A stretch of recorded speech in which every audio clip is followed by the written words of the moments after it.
All right, so I do work for Exos, and we train our corporate wellness participants. We train personal training clients, community, military, tactical. So as you can imagine, our populations experience a lot of stress. So today I wanted to start with our meeting with around breathing. So what you're going to look, let me put this down. There we go.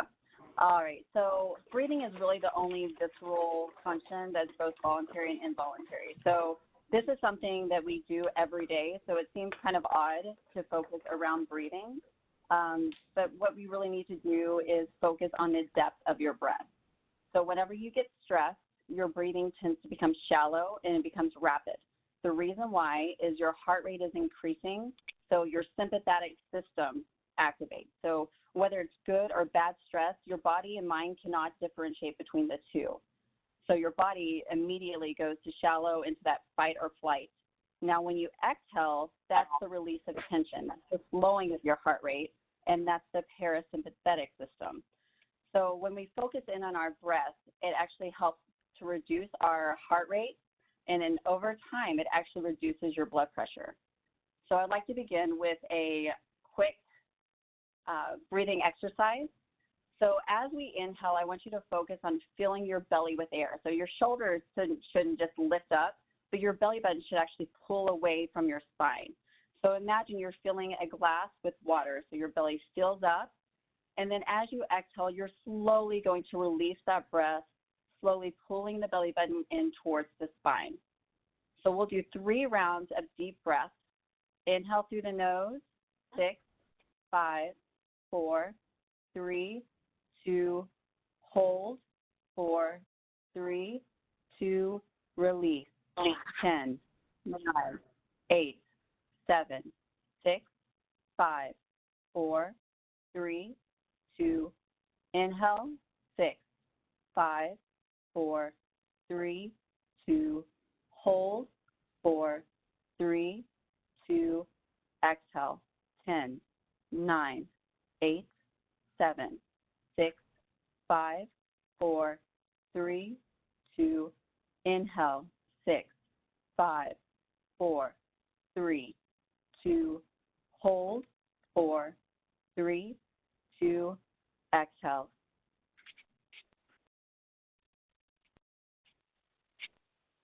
4, 3, 2, release. So as you go throughout your day, when you find yourself in high stress situations, slow your breath, get that deep breath in there, and it will send that signal to your brain to relax, to deepen the breath. So change is weird. So as we're talking about it, change is a stressor, as we mentioned, and whether it's good or bad, it can take you out of your everyday norm. So I know all of us changing over to working from home was a high stress situation. It was weird, right? So if you have a pen available and if you're mainly right hand, try to write with your left hand. If you're left-handed, try to write with your right hand. If you've done this before, you know how difficult it is and how weird it feels for your body to try to adjust to that change. So when we think about change, most of us tend to think about a New Year's resolution. So not only does change feel weird, but it's flat out hard most of the time. So normally we set a New Year's resolution and we only see it flicker out, or if we even began it at all. So stats say that 45 Americans make a New Year's resolution, but only 8% of them see the resolution through. Why is that? Because when we venture into big change, it can feel like a mountain. We are genetically predisposed creatures of habit to begin with. And when habits, rituals, environments, relationships, and past experiences are thrown into the mix, change can become a daunting mountain that seems impossible to climb. It's crazy. Something as silly as changing a hand that we write with makes us feel a little bit off. So when we look at the big changes, diet, lifestyle, spending habits, work routine, the change in those can actually be displaced with resistance. So all of a sudden, change is hard. I don't want to change, right? So we look at it as a mountain, and then as we move on. So a little bit about what happens biochemically in the body is when you look at the speed of how quickly our bodies react, so it begins with emotion. So emotions manifest whether consciously or subconsciously. So those are, you're really not aware of them. Now, feelings are experienced consciously. So when someone thinks, they're aware of what they're doing and what they are thinking about. When someone feels an emotion, they might not be aware of it or how it was generated. Emotion is unconscious thought because emotion is something you're feeling something about. So you could express it as a thought. So as you can see, you go from the emotion about it, the feeling around it, and then the thinking behind it. So change just ahead. We are hardwired to perceive change as a threat. So as we spoke about earlier, it can actually become a negative. So this can be really self-defeating for not only peak performers, but all performers. So it kind of gives us that negative, that worry, the anxiety, mood issues, and that fear of change because there's that resistance. So it's supposed to so let me know dynamic, we spoke earlier about sympathetic systems activating regardless of good or bad stress. So that's that fight or flight, that's immediate response. So if we look at that response, that increased heart rate, that shallowing of breath, if we look at it as a positive, so when you are about to begin, a meeting, for example, this one, my heart rate's up a little bit, my breathing shallowed, and then can we make sure that all lines are muted? Earlier when you put those coupons in the property valuation thing.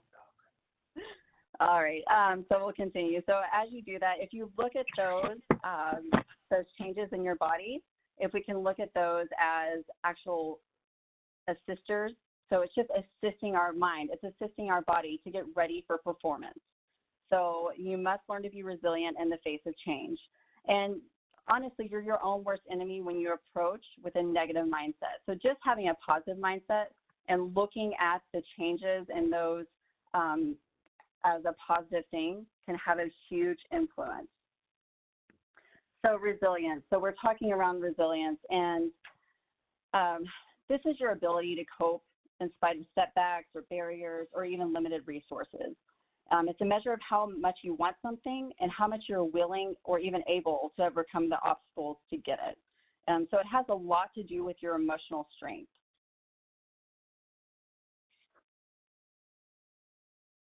All right, so keys to building resistance. So you can see this on your screen, but I want to give you an example. So for example, my number one key is I need to commit to a road ahead. So I'm going to commit to drinking more water instead of soda. So number two, I need to construct ways to drink more water, i.e. maybe buy a new water bottle or buy flavored water enhancers. And then number three, I need to remove sodas from my household. So as you can see, going through challenging, setting up a game plan, challenge yourself with that strategy is a way to build resilience. Now, why are you making these changes? Always come back to your why. Anytime that you lose your ground or maybe you lose a bit of motivation behind your choices, remember why you did it in the first place. So, for example, those New Year's resolutions, why did you say you wanted to, maybe gain more muscle? And it's because you wanted to be more productive. And then as you go through, why do you want to be more productive? How does that influence you? So you can see the why change is ultimately important as you're being consistent in your change. Now, anchors can be a number of things. So you can build your resistance and change by creating an anchor to help keep you grounded. For example, I will take on a new role and be committed to change for better. So in your office or the area around you, maybe having photos of friends or loved ones will help you remind you of the positive aspects of life and why you are working to be better.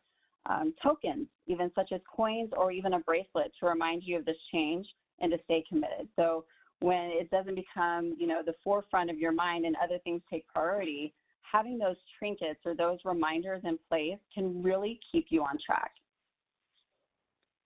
So making a choice. So we need to recognize stressors, we need to pause, and we need to retrain. So what does that mean? For example, your boss gives you a last-minute deadline. Focus on a checklist of items so you don't mindlessly rush around to get it done. And then again, look at your photo or token. Choose what parts of the project are most important for completion and focus on those tasks one piece at a time. So I'm going to refer back to that mountain we saw earlier. We can't just go and climb a mountain and get to the top. You've got to take it one step at a time. So same thing with making these choices. So we deal with change by setting priorities. This is a great way to make sure that you are staying consistent, but you're not overwhelmed. So the most important thing you have to do or deal with, focus on that first before everything else. We've all experienced this in work and life settings.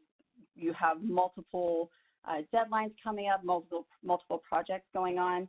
Make a list and prioritize your tasks. So a great example of this is the Eisenhower Box. So this gives us our do, our decide, our delegate, or delete. So the do is that manage, that's something that needs to be completed immediately. I like to use a 2-minute rule. So if it's something I can get done within 2 minutes, I do it immediately. These are also, for example, if you have a presentation coming up, you need to get that presentation over to the committee prior. That is a must do. Now, focus is a decide. So that's where we decide where should this task fall? How should it be prioritized? Avoid is going to be delegate. So that's something maybe you can delegate to those that work with you, or maybe this is something that we can offset for now. And limit, honestly, just eliminate those things. So eliminate those stressors, those outside negatives, even watching TV, things like that that take away from your to-dos. So you can avoid the urgency trap. Also, something we always think that, strong people are multitaskers, but really try to avoid multitasking. That will derail you from your focus. So staying on task. In positive psychology research, gratitude is strongly and consistently associated with greater happiness. So gratitude helps people feel more positive emotions, relish good experiences, improve your health, deal with adversity, and build strong relationships. So being thankful for the task at hand and thankful to be able to take on a challenge really does help you with your resilience through challenges. So what's a great way to do that is don't be picky.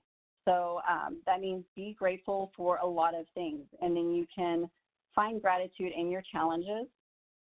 Practice mindfulness. So that's something that I speak about a lot on the Wellness Channel, and it's being in the present moment. So it's not worrying about what happened or what's ahead of you. It's being present. Volunteer, helping out one another, helping out your coworkers, volunteering for some of the amazing programs that TD Ameritrade offers is a great way to increase your gratitude. Also, spending time with your loved ones is a great way to get into a more grateful step. So additional strategies, you can check our channel for healthy recipes, take 2 breaks, daily workouts, challenges. You want to make sure that you're eating and hydrating efficiently. You want to make sure that you're taking those take 2 breaks. So I have one of those every day, and it's really just getting up, moving, focusing on breathing or whatever the challenge is that day. And then checking your posture. We all tend to, as our breath shallows, we tend to hunch over. A lot of us are working from home that we're not normally used to doing. So checking in with your body, checking in with your breath is a great way to start with those tools. So at Exos, we believe in the 4 pillars: mindset, nutrition, movement, recovery, which I just spoke about. And the great thing about these pillars is they are not singular. So one pillar cannot function alone. In order to have a good mindset, you need to be properly fueled. You need to have recovery. So you can see that they really intertwine with one another. All right.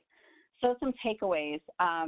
Just remember, mistakes and setbacks will absolutely happen. Again, we're human. Continue to challenge yourself. So once you've finished with one goal, challenge yourself to take that next step. So if we go back to the drinking more water example, I want you to think about, starting off maybe drinking 4 cups of water a day. Once you've completed that and you've got that task going, and then you can move on to the next task. Maybe you're going to take that 4 glasses to 5 glasses or even 6 glasses. So always moving your goal with your results. And then always check back in with your strategies and gratitude that we just spoke about.